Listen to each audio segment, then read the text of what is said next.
It's time for Answer's Party Line today for your Tuesday, September the 25th, 2018. Answer's Party Line brought to you by Wimmer Opticians of St. Cloud, Atlas Family Chiropractic of Waite Park, West Central Sanitation. My name is Brad Melke. Good morning. We're at a balmy 45 with cloud cover. Should see a high today of about 52. Lots of clouds, scattered rain showers likely, otherwise overcast today. So again, 52 only for the high temp today, 41 tonight, 59 tomorrow, mix of clouds and sun. In studio with me from the Sauk River Watershed District. Wait a minute. No, I got the wrong acronym. I already messed up, Dennis. From the Soil and Water Conservation District. See, I talked to those guys last week, so my brain is not. They're good people. They mentioned your name, I think, in the conversation. I don't remember what it was about, but I think meow came up. Meow. That's right. So we got Dennis Fuchs with us from the SWCD, and also, let me see if I can get these intros right, Ryan Rothstein, Farm Bill Biologist from SWCD, and Lee Zabinski, Soil Conservation Technician at NRCS. Lee, Ryan, Dennis, good morning, everybody. Good morning. Good morning. Now, Dennis, we have different folks here because there was a staffing kind of, what do you call it? Yeah, Rick Berscheid, our district conservationist with NRCS, had an opportunity to move up, and a person like Rick, who was fantastic in our local field office there in Waite Park, had an opportunity to, Lee, help me out a little bit. What's the actual title of his position? He was in Stearns County here. He was a district conservationist, which is basically the local manager for NRCS. And he took a promotion to the long title as Assistant State Conservationist for Field Operations in the southeast corner of the state. So he is the southeast part of the state. So his new office is in Faribault. And he is an assistant to our state conservationist, so helping manage a handful of local field offices in the southeast part of the state. So, Lee, you took over his position? I did not. No, he was my supervisor. He was your supervisor, okay. I'm a technician there in Waite Park, and we are looking for soliciting applications for a new district conservationist here in Stearns County. So his position is not being absorbed by other staff members. You're going to rehire somebody. It is not. Will that position will be filled hopefully in short order. And we're hoping maybe after the first of the year we should have a new person. Yep. Yeah, give or take a month or two. So why do you kind of extend that? Why do you why not just let's get somebody? Come on. Well, we're working with the federal government. And they just advertised the position, and they had several positions open, so they have to run through all the administrative processes to the vent to the candidates, and we're hoping we can find somebody with some experience because there's no field office in Minnesota with the workload that we have in Waite Park. So it's something that we really hope we have somebody out there that can fill Rick's shoes at least. Okay. Get a few toes in there. It'll be filled from within NRCS most likely, and they will. USDA follows a pretty specific hiring protocol, so we go through the process like Dennis said and find someone good. So what do you do in the meantime? We got an acting DC district conservationist from Benton County filling in Pat Galing, and so he's helping out. He shows up in the office once a week, and then is doing some of the work right from Foley, where his office is located.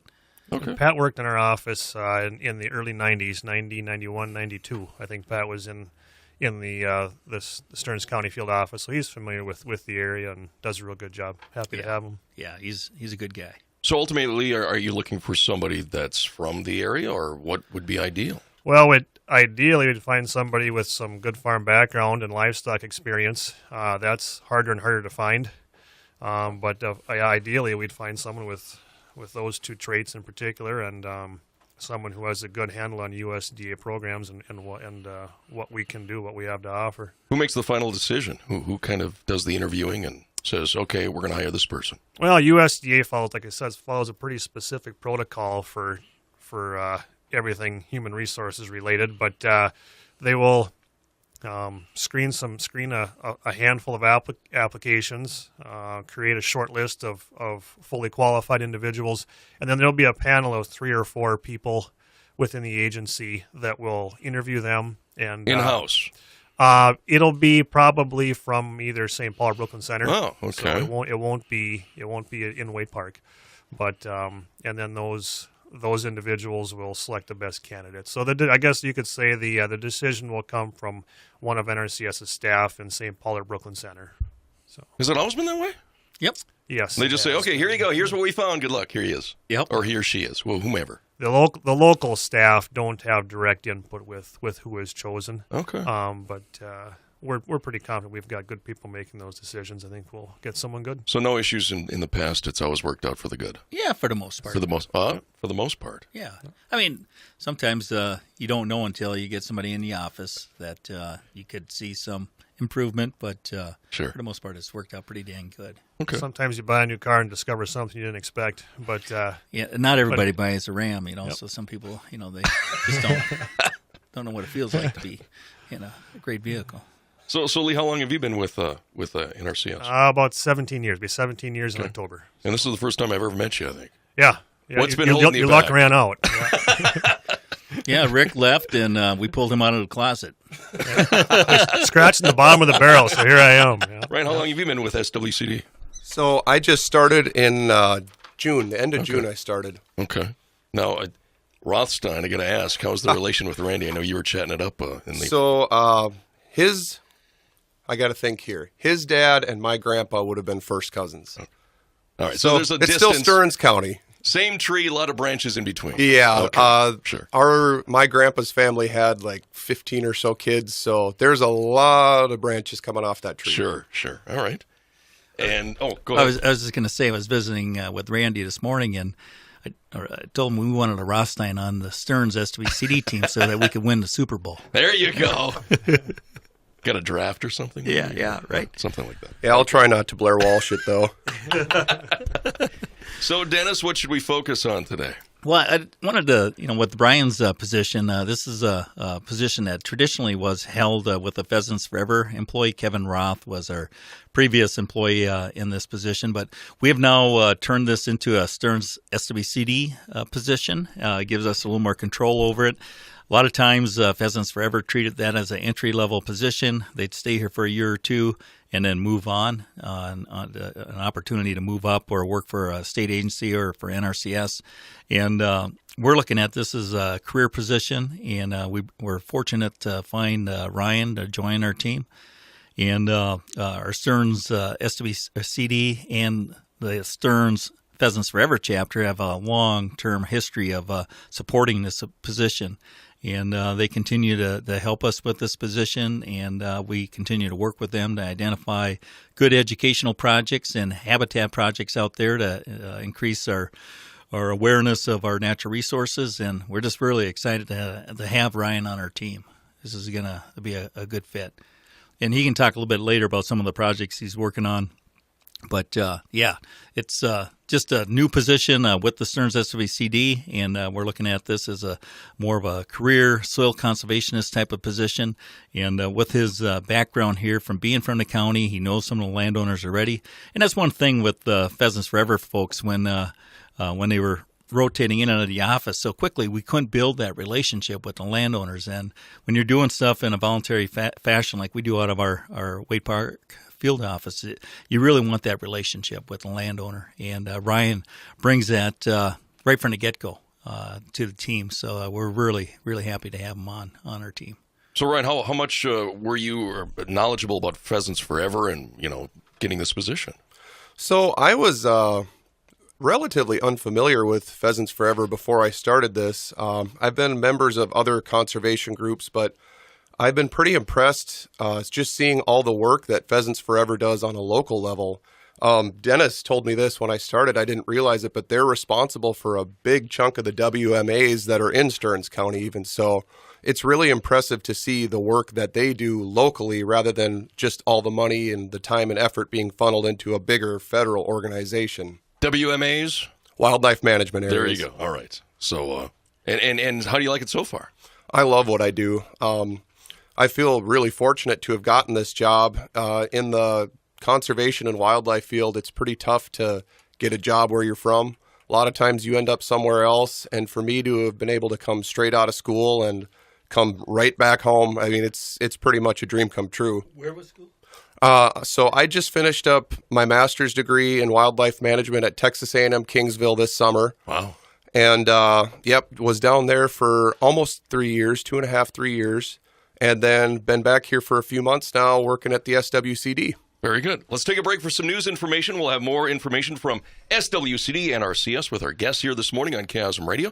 We've got cloudy skies again. It's 45 degrees. We got news, weather, some brownfield markets, and then more. Answers Party Line after we return from our break here on Chasm Radio.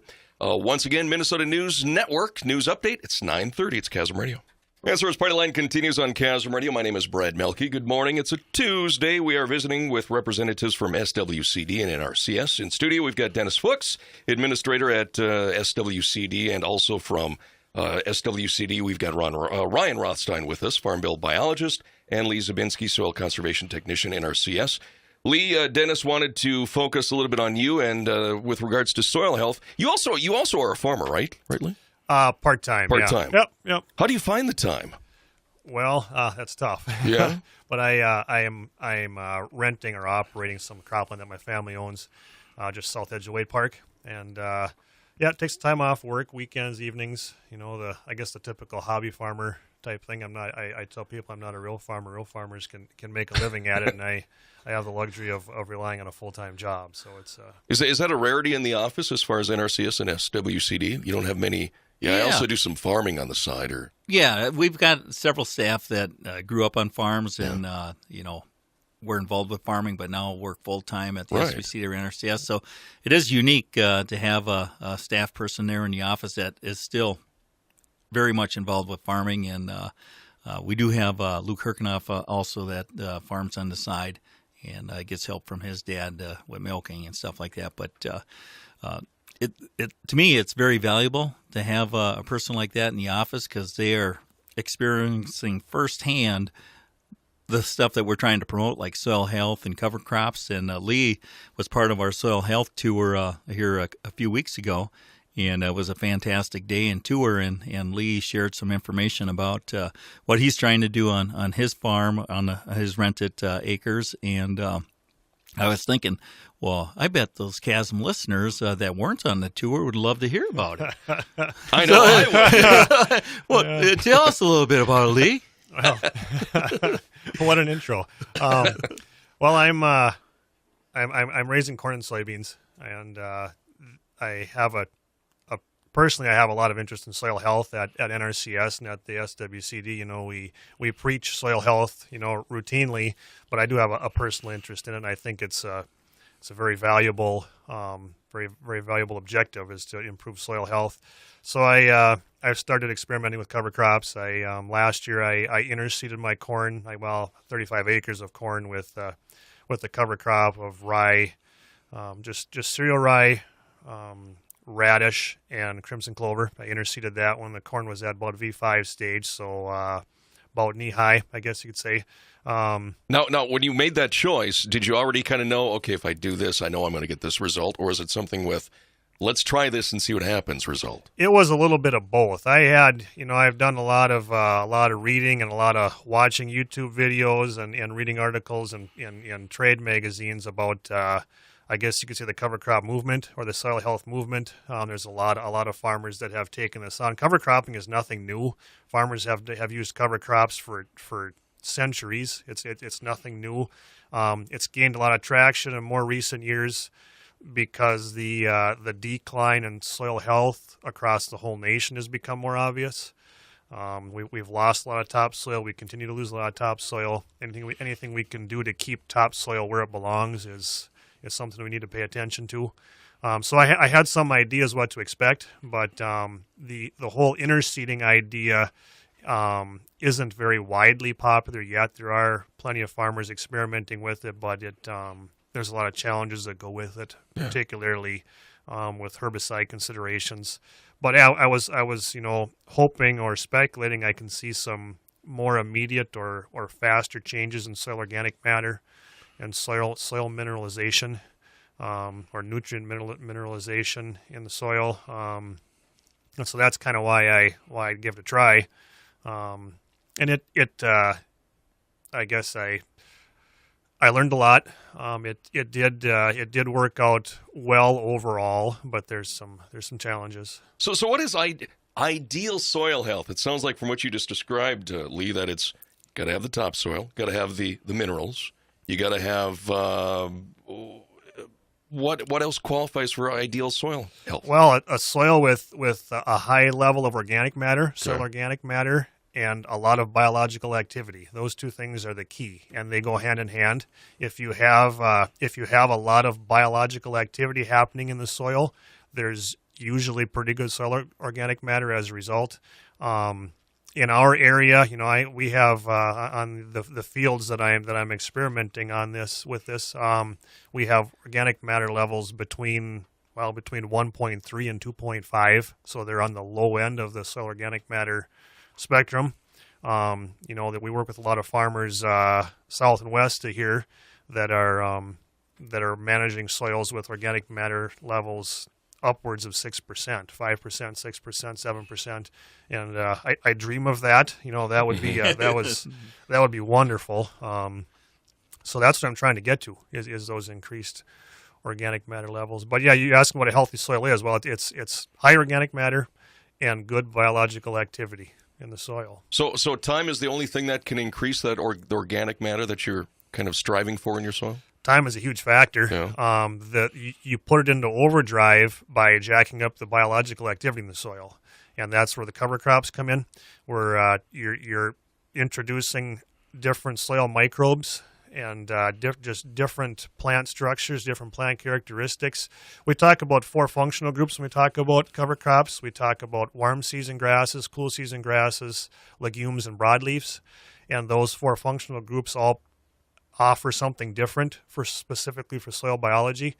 And so we tried historically, if you go back many years, there was a lot more crop diversity in the landscape, and there was more the livestock were more evenly distributed, which allowed better diversity on the soils. Mm-hmm. As we've moved more towards confining the livestock in smaller areas and closer to a monoculture type crop system, we've lost a lot of that diversity. So it comes down to ideal microbiology, is what you're saying. Yes, yeah, it does. That is probably the key, or certainly one of the biggest keys. Yeah. Well, you have all this other enhancement with agriculture. Why can't you do enhancement with microbiology factors and that kind of thing?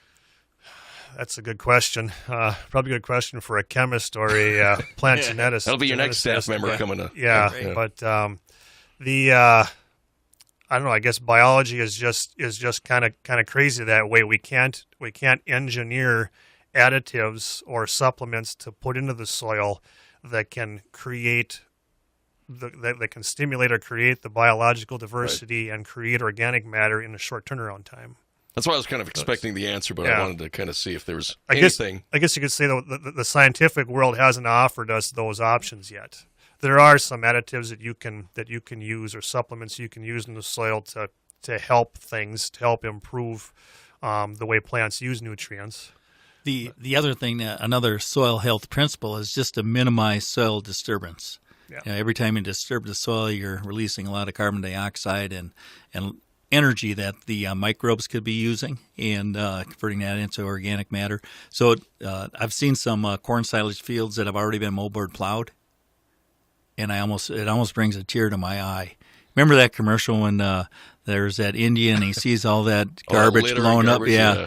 And I look at these soils that are going to be exposed basically now from September until June with nothing growing on them. And then we wonder why we're losing topsoil. We can do better, folks. And that's why I brought Lee here. I mean, he's a doggone farmer. He's trying this stuff on his farm, and he's making it work. And Lee, thinks I have all the answers. And that's true. I mean, but like corn silage fields, I think Lee would agree, there's an opportunity maybe to try a cover crop there. It is. It's a huge opportunity. We drove by one just down the road from the radio station when we were rolling in here. I noticed that was corn stubble with exposed soil, and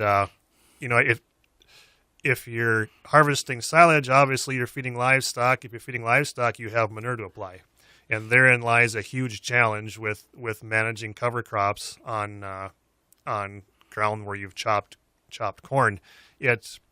it's difficult to figure out how to get cover crops rolling in a system where you have to apply manure. Mm-hmm. But one thing to consider, one thing to try is that I guess there's a couple things, but cereal grains are cheap. We talk about cereal grains, but winter rye, winter wheat, those are really inexpensive, really good cover crops to experiment with, and there's a lot of it sitting in grain bins around the county. It's a pretty inexpensive experiment to give it a try. Get out there and put some in the ground. As far as methods and how to do it, again, applying manure makes it challenging, but logically, broadcasting a cereal grain, winter wheat or winter rye, after you remove the silage and before you apply the manure, and then typically you're going to come back with a ripper or a chisel plow or a disc or something to incorporate it. Your planting depth is going to be plenty deep, but I think that's a real good way to experiment is to broadcast cereal grain before you apply manure. And the other thing, these soil health principles, the organic matter, this doesn't change overnight. Like you put cover crop seed out this fall, and next spring you're going to expect miracles. It doesn't happen that way. No. You got to give it a couple years or even a couple more years, to let the microbes have an opportunity to start improving your soil structure and infiltration rates and all the things associated with soil health. Yeah, and to learn what works on your soils and in your management system, and you just keep trying different things. So Lee, when you finally decide upon that, again going back to your cover crop, your blend, I'm going to say blend for lack of a better term, that you decided upon, was cost a factor in kind of the balance of ROI and what you put into it? It sure is. Yeah, it sure is. You can spend like anything else in this world, you can spend a pile of money on it. But you have to find a mix or a species that's affordable and you can justify doing an experiment with.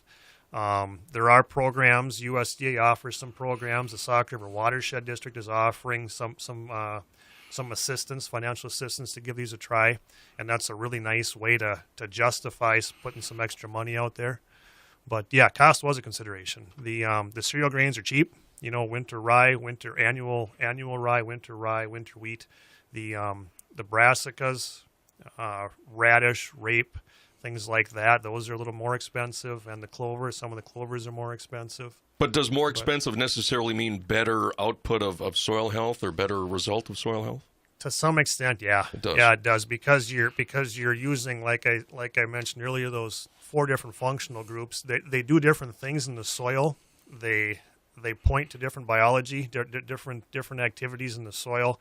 So there is if you spend more with cover crops, I would say that you probably are going to see more benefit in the soil. But of course, there's a consideration of what is the return on investment? Are you going to get your money back out of it? Mm-hmm. So. A caller wanted me to ask this, didn't want to be in the air. It says, caller doesn't have a problem with the organic conversation, but why don't you give credit to all the alfalfa fields that farmers plant? Well, I agree. I mean, having a perennial on the landscape is huge, and we consider alfalfa a soil-conserving crop. And alfalfa is that's what makes central Minnesota so awesome in the soil and water business, is that we have this perennial alfalfa that we utilize as a forage for our dairy. And putting that is a great way to break up weed, disease, insect cycles, a great way to sequester nitrogen and put that back in the soil, and also improve your soil organic matter. Having perennials on the landscape is a definite soil health improvement. But when you're in an annual cropping system, you don't have perennials. But we're fortunate that we can have the perennials, and we see some more dairy farmers moving into more corn silage systems and having a little less alfalfa. But alfalfa is a fantastic crop to have in your rotation.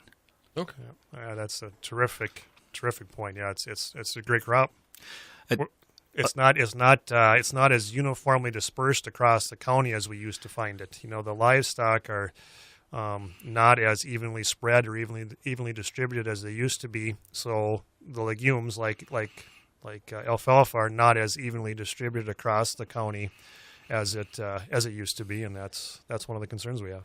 When I was working at the University of Minnesota Southwest Experiment Station at Lamberton, Minnesota, that's way in the southwest part of the state, we had tile drainage lines in little plots, and we had corn, soybeans, alfalfa, and brome grass. Brome grass was supposed to simulate a CRP field.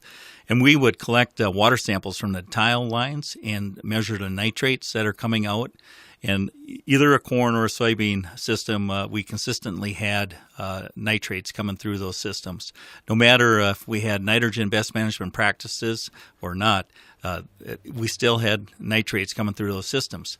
Now, in a corn or the brome grass system, we had 0 nitrates coming out. And also with the alfalfa system, we basically had 0 nitrates coming out. So if you look at like a wellhead protection area, say like Cold Spring, where nitrates are trending upwards, having more alfalfa in that crop rotations within the drinking water supply management area really decreases your nitrate concentrations over time. And we understand that you can't have alfalfa continuously, but having more acres in a perennial crop really helps. And I would also like to let the listeners know that we recently established 20 acres with a farmer just north of Cold Spring in the wellhead protection area, working with the University of Minnesota, of a new plant that's never been planted in Stearns County, and that's Kernza. It's an intermediate wheatgrass. It's a new crop that the Land Institute and the University of Minnesota Forever Green Initiative have been working on. It's a perennial. It's got about a 10-foot greater rooting depth, and it's fantastic at picking up nitrates and other contaminants. So that's part of the reason why we were approached by the University of Minnesota to identify a small grain field that was in small grain, because this was just planted here in August. And we're very excited about bringing a new crop to Stearns County. Hopefully General Mills and other companies are already evaluating and looking at using this product in more of their bakery goods and other food products. And if we can increase the demand, we're not going to replace all the corn, soybeans out there, but we can maybe replace a percent or two of the corn, soybean in our sensitive landscape features, like a wellhead protection area, like Cold Spring, where we have that unique geology with the granite coming to the surface and not a huge soil profile for the plant to remove those nitrates. So we're very excited about bringing that on. And going back to alfalfa, those perennials are phenomenal.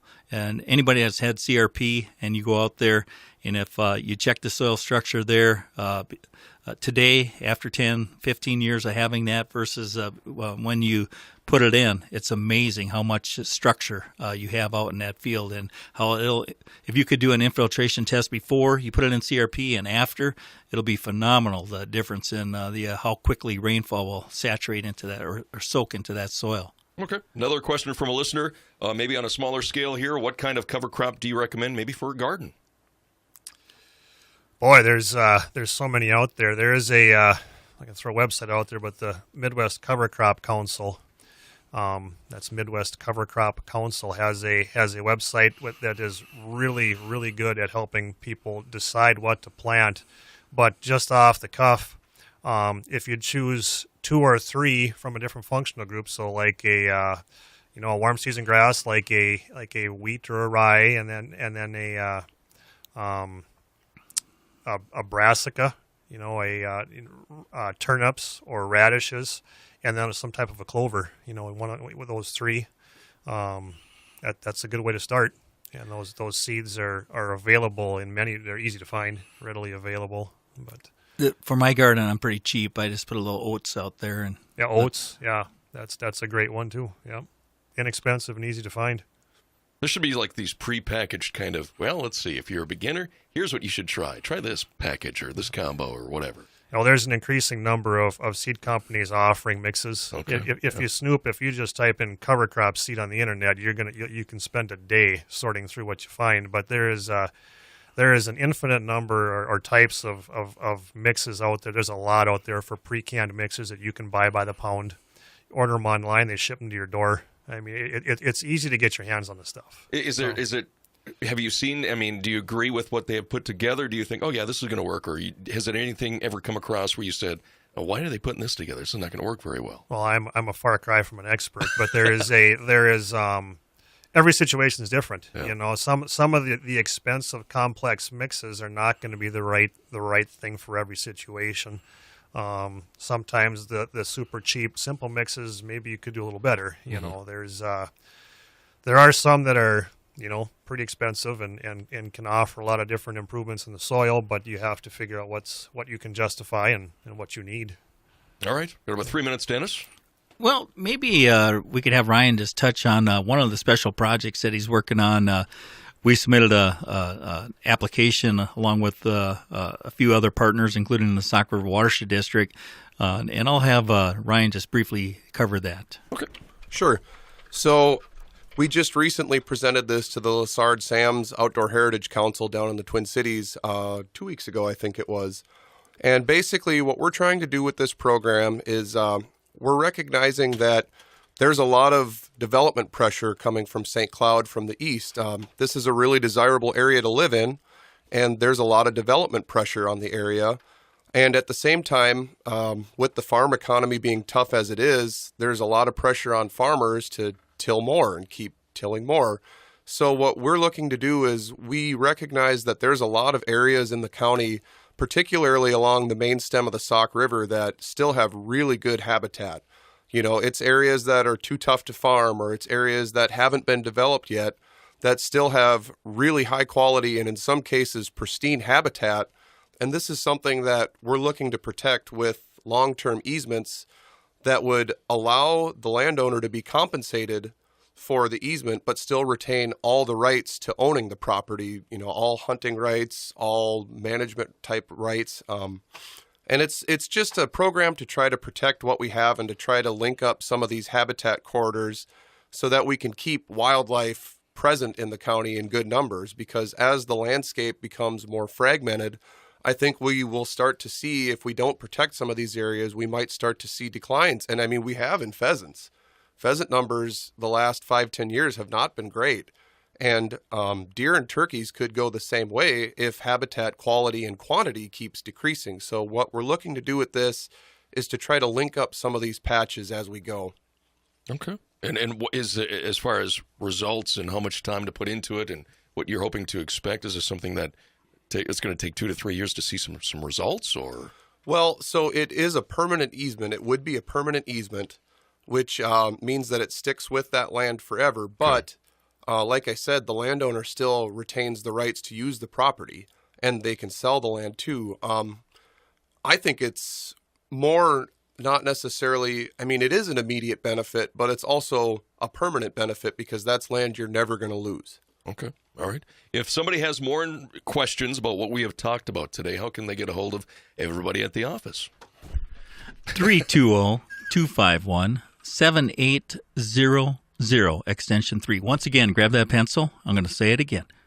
320-251-7800, extension 3. And that reaches everybody. Or better yet, stop in and see us. Yeah, there you go. Should they make an appointment really, or can they just walk in? Yeah, they can walk in. We're okay with that. It's all right? Yeah, you bet. Anytime, any day. Office hours? 8 to 4. 8 to 4. 30. If you want to see a specific staff, you might want to call ahead. But, if you want to talk to Lee about soil health and he's out in the field, you'd be disappointed that he showed up and doggone, now he's farming. Yeah. Very good. Give that one more time, Dennis, that phone number. 251-7800, extension 3. Meow would like to thank you for having us today. Thank you, Dennis. Dennis Fuchs, Lee Zabinski, and Ryan Rothstein with us here on this Tuesday morning. Thanks for your time. Appreciate it. You bet, Brad. Bye. It is 10:01. We've got news coming up.